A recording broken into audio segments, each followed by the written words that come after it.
Здравствуйте. Фольклор настаивает, что не место красит человека, а человек место. В какое кресло человек не сядет, сразу украсит. Мораль пословицы старательно рисует картину глубоких личных качеств, способных превратить самое неприметное дело в блистательный труд, что никак не подтверждает российская история, констатирующая незначительность человека. В войне с персами в 803 году из живых людей строили мост.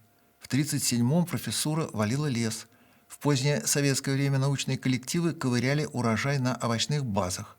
Ни один из этих примеров не оправдал фольклорного заблуждения, и никто из участников тех событий не украсил собой ни войну, ни тайгу, ни овощехранилище.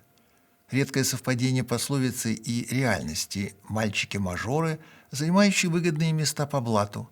Они – бесспорное украшение, всегда кстати, всегда на радость. Помните сына директора ФСБ Николая Патрушева, 26-летнего Андрюшу Патрушева?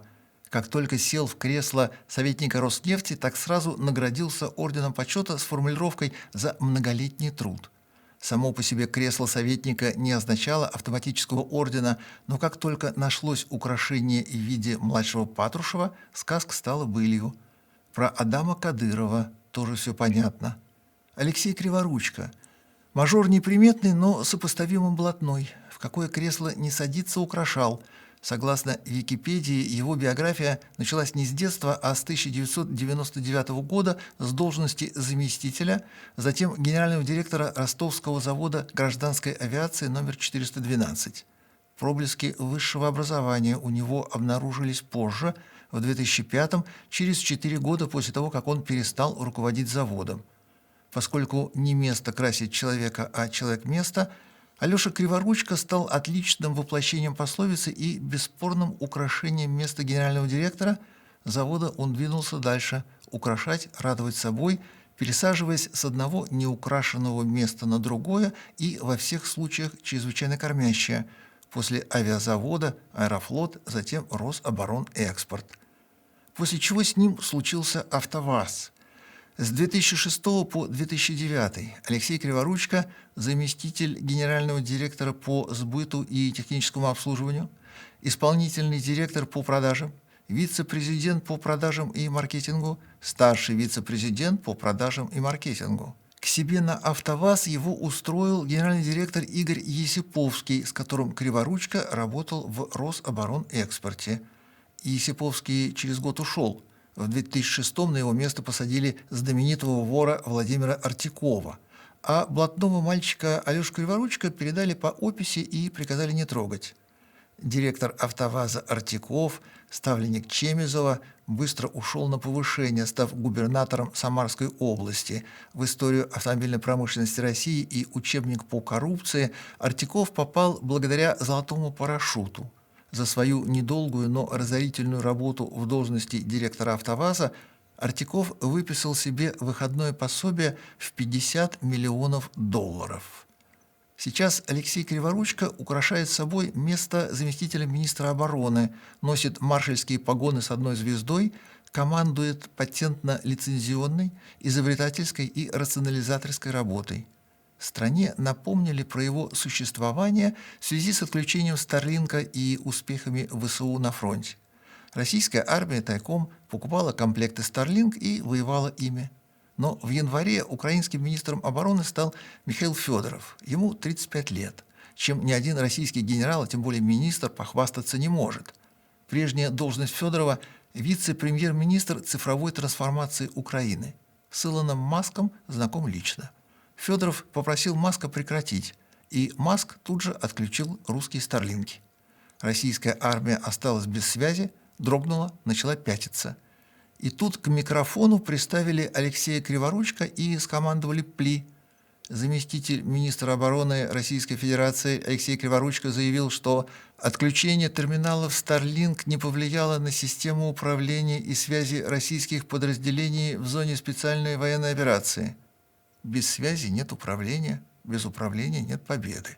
Девиз подразделений связи советской армии. Оставшись без Старлинка, напавшие на Украину войска лишились связи, управления, спешно разматывают провода полевых телефонов Та-57. Если бы не опыт на АвтоВАЗе, где Криворучко 3 года уговаривал покупать «Ладу Приору». С микрофоном он бы не справился. А так довольно бодро заявил, что воевать можно и без связи.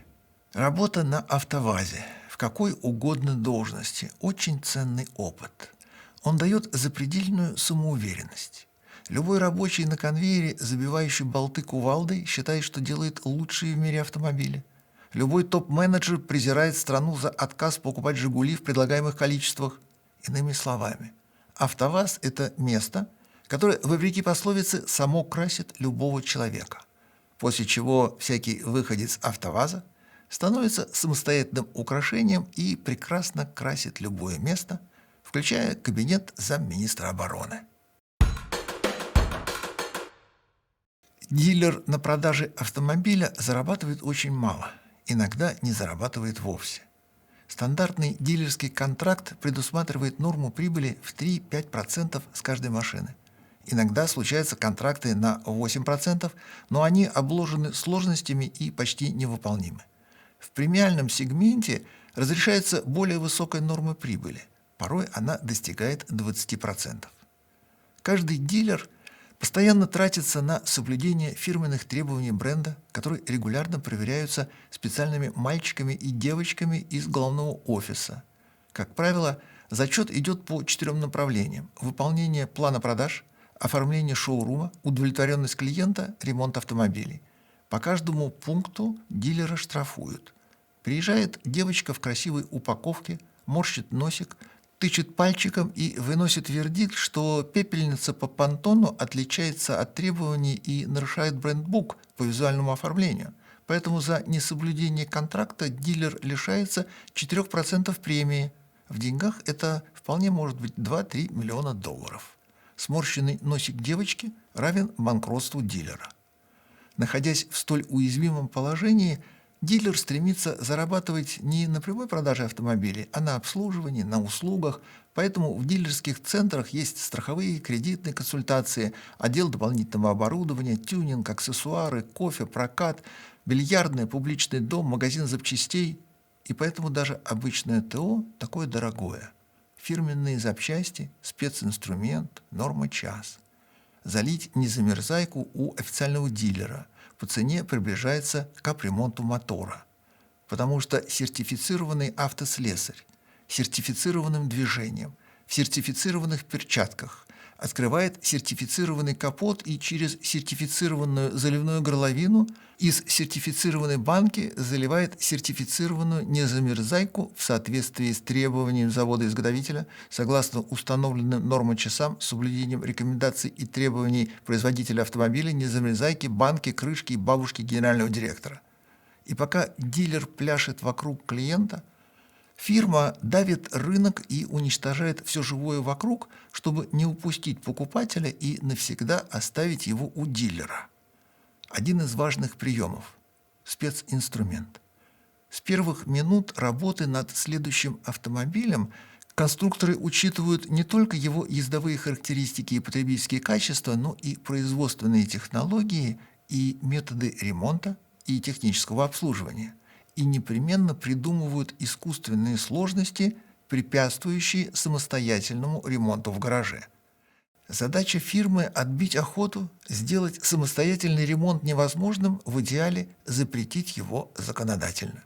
BMW и Toyota – наиболее яркие борцы, они по всему миру сотрудничают с правительствами, чтобы законодательство каждой страны, где существует их официальная дилерская сеть, запретили частный ввоз запчастей и самостоятельный ремонт. В России BMW и Toyota вели переговоры с Федеральной антимонопольной службой, чтобы сделать наказуемым ввоз любой детали с их логотипами, пусть даже в кармане пиджака, в личном багаже, в детских игрушках.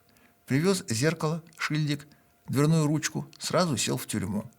Специнструмент тут имеет огромное значение. Чтобы ни одну гайку нельзя было открутить обычным ключом, чтобы каждый болт имел собственную головку, чтобы любая резьба была не метрической, не дюймовой, а фирменной. BMW запатентовала фирменный болт с новой головкой, не имеющей аналогов. Новый болт получился художественным. Его придумали не инженеры, а дизайнеры. Они догадались сделать головку в виде логотипа BMW использовав его крестовую форму. Ведь бело-голубые сектора делят круг на очень удобные 4 равные части, и осталось сделать в них пазы и ответную головку. Получится спецболт под специнструмент. Патент BMW в базе Всемирной организации интеллектуальной собственности описан так. Существуют области применения винтовых соединений, где манипулировать ими должна лишь ограниченная группа людей. Другими словами, владельцы BMW, держитесь подальше от нашей лужайки. Чтобы быть понятыми, BMW заявляет, это сделано для того, чтобы затруднить защиту от несанкционированного ослабления винта или манипулирования им с помощью стандартных инструментов. Цель BMW – осложнить самостоятельный ремонт, в идеальном случае сделать его невозможным. Конечно, никого это не остановит. Любой специнструмент сделают в обход правообладателя, купить его будет не проблема. Как и все прочие препятствия и сложности, создаваемые назло гаражным мастерам, личному техобслуживанию, частному тюнингу. Wall Street Journal в начале 2024 года провела опрос и выяснила, что 30% водителей склонны ремонтировать свои автомобили самостоятельно. Именно им адресован новый Bolt BMW. Германия – страна, в которой всем не повезло с соседом. У каждого немца сосед негодяй. Каждый немец непременно придумает запрет другому немцу и напишет жалобу.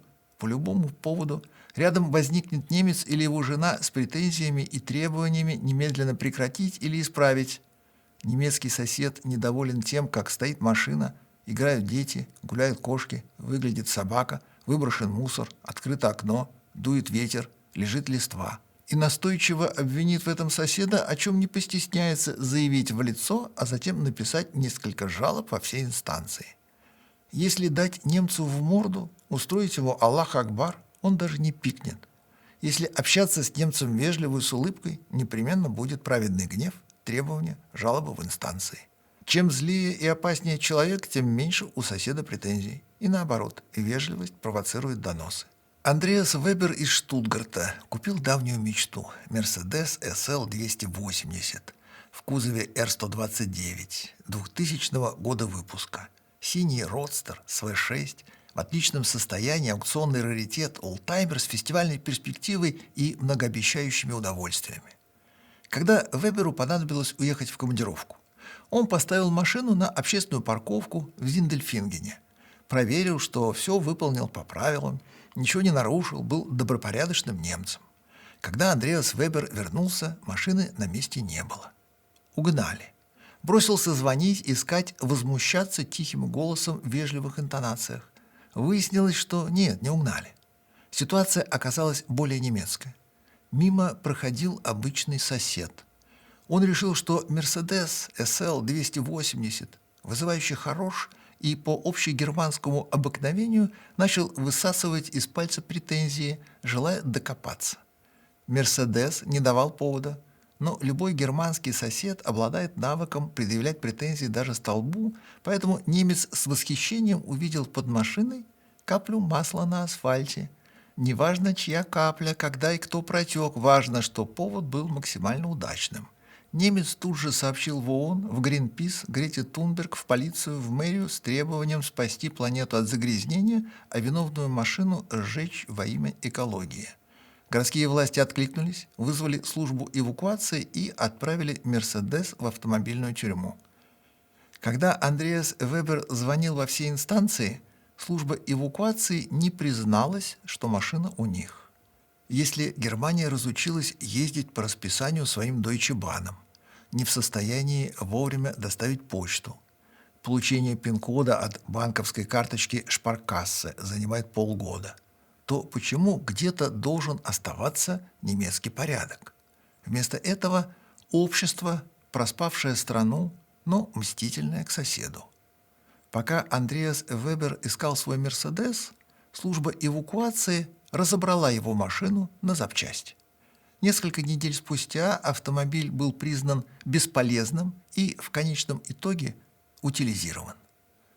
Андреас Вебер нанял адвоката, начал процесс юридического возмездия. В итоге удалось найти подтверждение, что город Зиндельфинген эвакуировал машину. Ее разобрали, уничтожили. Служба эвакуации соучастие признала косвенно. Она выставила хозяину машины счет за хранение на 1000 евро. Вебер подал иск о возмещении ущерба против города Зиндельфинген. Отправной точкой в подобных делах служит стоимость автомобиля. Но Веберу отказали в праве предъявить чек на покупку «Мерседеса». Позиция Зиндельфингена сводится к тому, что на момент начала производства по делу «Мерседес» был без мотора, коробки, оптики, интерьера, поэтому вот вам 4000 евро. Адвокат Вебера: уж если городские власти оценивают автомобили по стоимости запчастей, предложил считать не то, что от машины осталось, а то, что с нее сняли, отдельно компенсировать стоимость двигателя, оптики, интерьера, что составляет не менее 20 тысяч евро. Город предложил 7000. Первое судебное заседание завершилось без достижения соглашения. Теперь Штутгартский региональный суд должен определить, были ли действия города Зиндельфинген законными и какова реальная стоимость автомобиля. «Мерседес». То есть официально считается, что никакой цены у машины не было. Слова и документы хозяина значения не имеют. Поэтому первым делом необходимо придумать машине цену, и только после этого разбираться, кто и в чем виноват. На донос соседа, разглядевшего каплю масла под машиной, Германия отреагировала быстро, сурово, с максимальной жестокостью. На справедливые претензии изумленного Андреаса Вебера Германия ответила волокитой, судебными процедурами и стоимостью «Мерседеса», взятой с потолка. Потому что искатель правды – враг, негодяй-сосед – друг. Китай огромный и дикий. Китайские представления о добре и зле не похожи на наши. Китайское понятие стыда и совести не имеет отношения к нашим, что позволяет без особой натяжки утверждать, что у китайцев ни стыда, ни совести. Китай всегда антагонист Европы. Китай считает Европу недоразумением, территорией ошибок, местом без истины. Европа привычно не обращает внимания, мылит веревку китайскими руками и готова ее продать Китаю с 300% прибылью. Европа согласилась стать китайским заложником и не планирует ничего менять. Европа придумала себе экологическую религию и в поклонении ей, продолжая историческую традицию сжигать кого-нибудь на костре, начала уничтожать собственную экономику и промышленность. Китайцы послушно двинулись следом с той разницей, что разрушать им было нечего. Китай вслед за Европой безропотно принял нормы Евро-7, 5 звезд Евронкап, декарбонизацию, электрификацию. Но вовремя остановился. Прежде Китай учился, не переспрашивая, потом незаметно превратился из ученика в учителя. Обладая безграничным терпением, Китай внезапно изменился. И вместо привычного потакания, созерцания чужих ошибок, пагубных действий, всегда играющих ему на руку, вздумал Европу лечить, взявшись за непривычную роль айболита. Китай все понял про экологическую религию и уберег свою промышленность от слепого копирования, а теперь перешел от общего к частному и показал пример возвращения к здравому смыслу, утраченному бледнолицами. Идея вернуться на автомобилях от тачскринов к физическим кнопкам – это все еще европейская инерция, арьергардные бои последних умных бледнолицых. В мире синхронно наигрались в дисплее, но поскольку европейцы сонные и быстро не делают ничего, возврат к физическим кнопкам они назначили на 2029 год, а китайцы на 1 июля 2026. От осознания проблемы до ее решения Европа тратит 5 лет, Китай – полгода. В Европе это частная инициатива общественной организации Евронкап, в Китае – государственное решение. Запрет на выдвижные ручки автомобильных дверей – это Китай сам, без Европы. Бледнолицы еще наслаждаются Теслами и Рейндж-роверами с нелепым эффектом плавного выброса кассеты. Китайцы выезжающие ручки уже запретили, став первыми в мире, показав пример здравомыслия, утраченного другими цивилизациями. Новые требования по безопасности, согласно которым все продаваемые в Китае автомобили должны оснащаться механической системой открывания дверей, вступают в силу 1 января 27 года. Третья целебная идея, необходимая всему миру – запрет на штурвалы вместо руля. В Китае требование начинает действовать 1 января 27 года.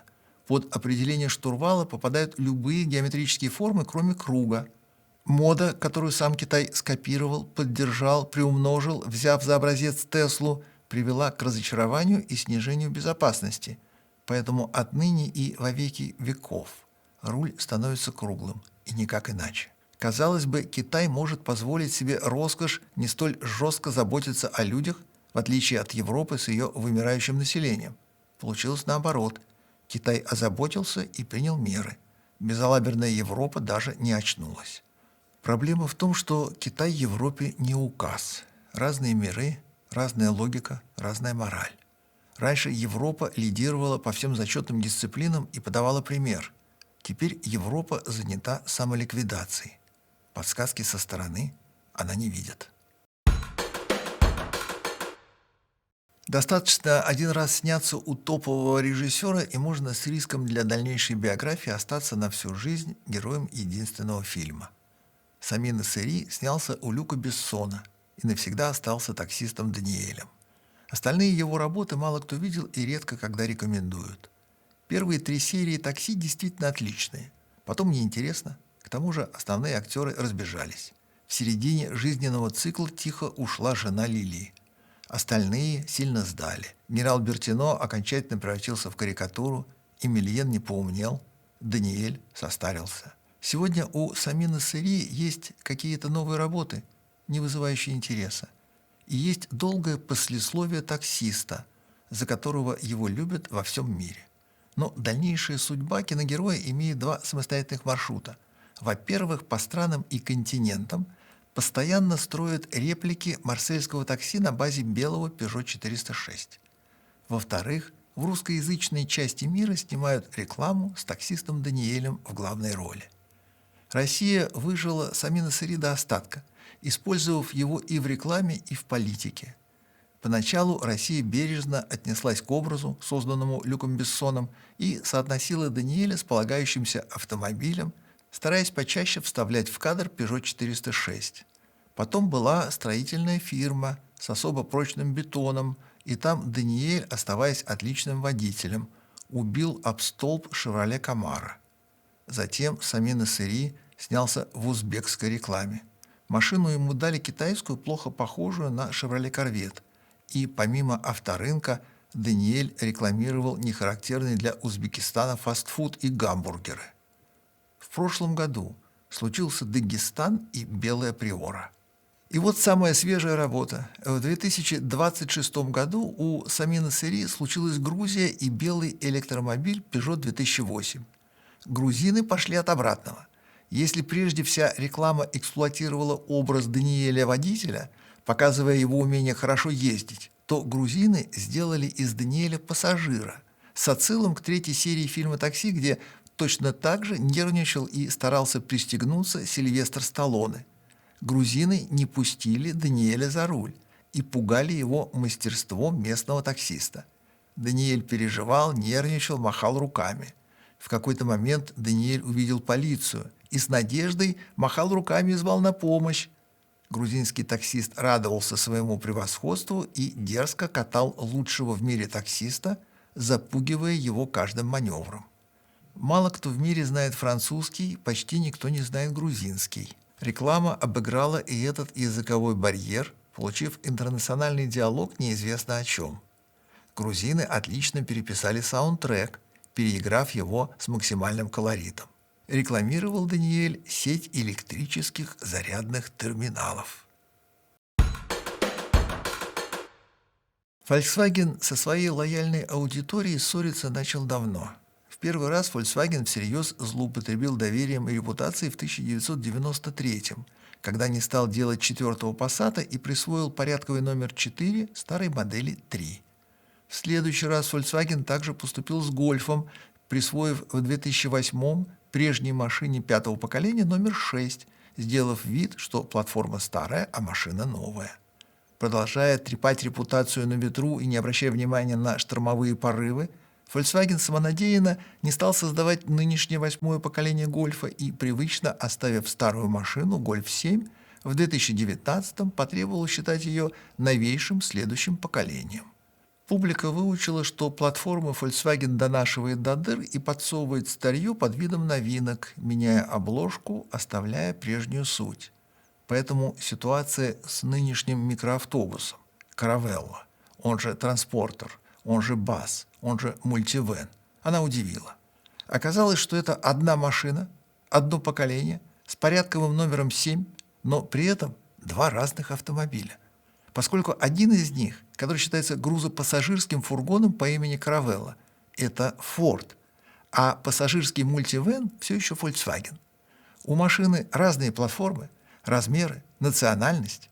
И раньше на одной платформе было несколько разных машин. Теперь одна машина на разных платформах. Нынешнее седьмое поколение Volkswagen настаивает, что называть его полагается словом Caravella. И это перелицованный Ford Tourneo Custom 2023 года.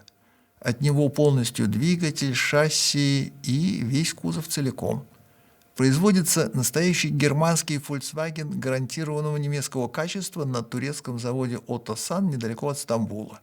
Этот турок больше немца и подлиннее, по высоте, и, что оказалось наибольшей проблемой, на 13 сантиметров по ширине, перестав помещаться на задворках Германии. Зато тот автобус Volkswagen, который считается полностью гражданским и называется словом «мультивэн», производится в Ганновере, остается настоящим немцем и, как и полагается, это не новая машина, а старая. Сегодня она числится современнейшим седьмым поколением, но она же была шестым поколением, она же была пятым поколением образца 2003 года. Этому свежему хранителю семейных ценностей 23 года. Он только начал жить, у него впереди долгие годы конвейера. Когда Volkswagen предупредил, что переходит на платформу Ford и впредь начинает торговать турецкими автобусами, подскочили продажи мультивэна шестого предыдущего поколения, сразу подорвавшие старт турецко-подданного. Публика все поняла и принялась запасать не новое, но привычное и немецкое. С появлением турка германская пресса констатирует, риск ошибиться с выбором Volkswagen никогда не был так велик. Подразумевалось, что Volkswagen, долго обманывавший публику новизной престарелых моделей, беспричинно назначая их следующим поколением, сменив вектор, начав под одним именем выпускать несколько разных машин, тем самым получив доступ к действительно новым моделям, сумеет договориться с клиентами, доказав заботу, предъявив один, по-настоящему новый, достаточно приличный автомобиль, пусть даже турецкий.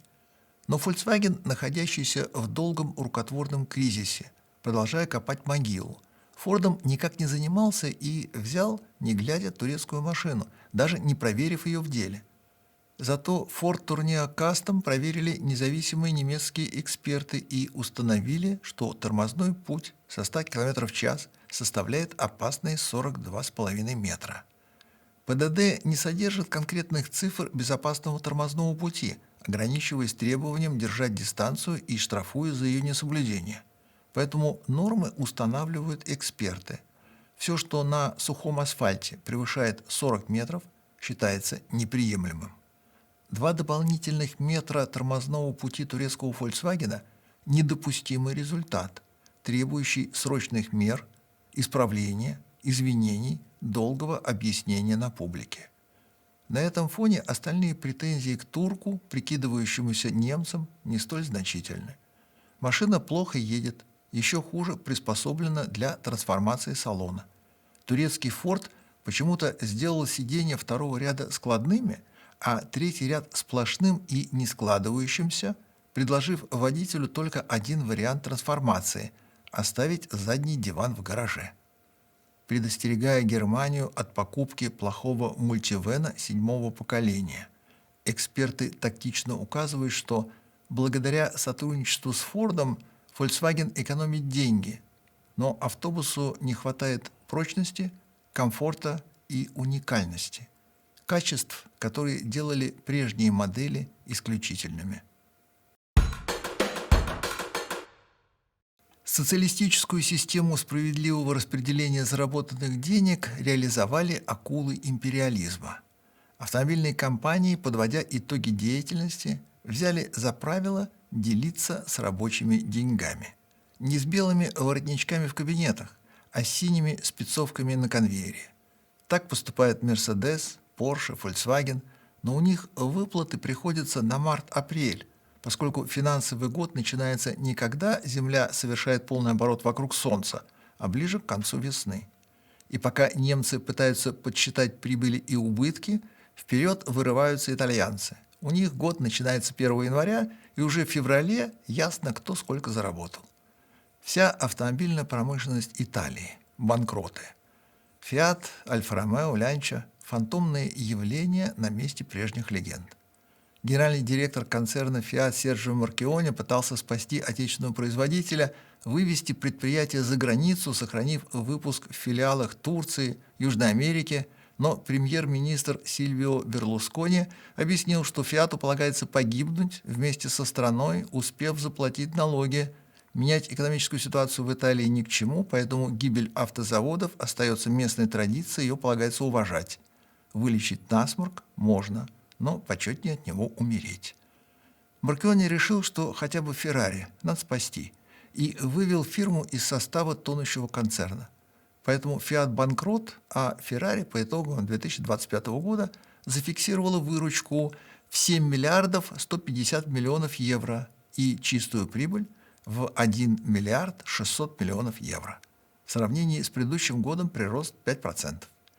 За прошедший год Ferrari выпустила 13 640 автомобилей. Штучная работа, мелкосерийное производство, инт-пошив. При том, что норма прибыли невысокая. Себестоимость и R&D настолько затратные, что денег в кармане остается совсем немного. Другие фирмы в подобной ситуации дарят себя китайцам, переносят к ним производство и гордятся прозорливостью и устойчивостью. Феррари Китаем брезгует и даже не считает нужным рассуждать по этому поводу. Феррари бывают только итальянские и никакие другие, что обеспечивает устойчивость репутации и гарантирует не столько спрос, сколько вожделение. Феррари хотят все и везде, поэтому достаточно выпускать несколько тысяч и быть одними из главных в мире. И делиться со своими рабочими. Репутацию фирмы своими руками обеспечивают именно они. Ежегодный бонус называется премия за конкурентоспособность. Выплачивается не постепенно, не в виде добавки к зарплате, а сразу, чтоб слаще.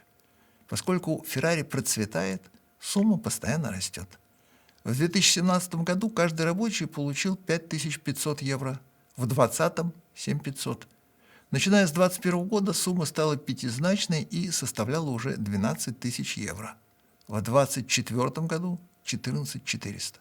Внутри фирмы Ferrari премия за конкурентоспособность воспринимается не как добрая воля хозяина, не как каприз богача, не как подачка за лояльность, как партнерство. Это непривычная схема, где начальство воспринимает рабочего не как одноразовый инструмент, не как бессловесный винтик в системе, не как при Сталине незаменимых у нас нет, а как равного себе, уважаемого, ценного, важного.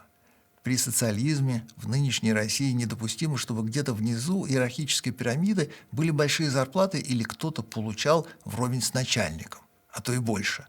На Ferrari все иначе. Поэтому ежегодная премия за конкурентоспособность – символ общего дела, общего успеха, общей прибыли. По итогам 2025 года выплата рабочим Ferrari составила 14 900 евро. Для Европы это существенная сумма, для Италии и вовсе огромная. Вопросы, ответы, реплики. Игорек. Законы есть только одни, физические, остальное – рекомендации и угрозы. Их называют законами с целью психологической манипуляции, дабы они подсознательно считались нерушимыми. Андрей Болотников. 27 лет работал в ГАИ. 27 лет ГАИ со всех автошкол брали взятки, выдумывали квоты. Нет денег – нет квот. Сергиус Мов. Никто в Штатах не сочиняет смешные законы. Просто там прецедентное право. Если нет закона, то применяют решение суда. Значит, когда-то суд вынес решение по конкретному делу. И каждый штат – это отдельное государство со своими законами. Слышали звон. Все друг другу старательно рассказывают про прецедентное право в Америке. Будто законов нет, а есть отдельные случаи. Если они глупые, то все в веках обязаны повторять эту глупость, как в Нью-Джерси с запретом самостоятельно заправлять машину. В штате Нью-Джерси, как и в прочей Америке, есть законы. В том числе очень глупые, написанные юристами, утвержденные юристами, закрепленные на бумаге юристами. Нарушения правил дорожного движения включены в документ под названием «Свод законов штата», аналогичный российскому КоАПу. Это не список всей судебной практики, а конкретные глупости юристов и варианты возмездия для тех, кто обо всем догадался. На сегодня все. До свидания.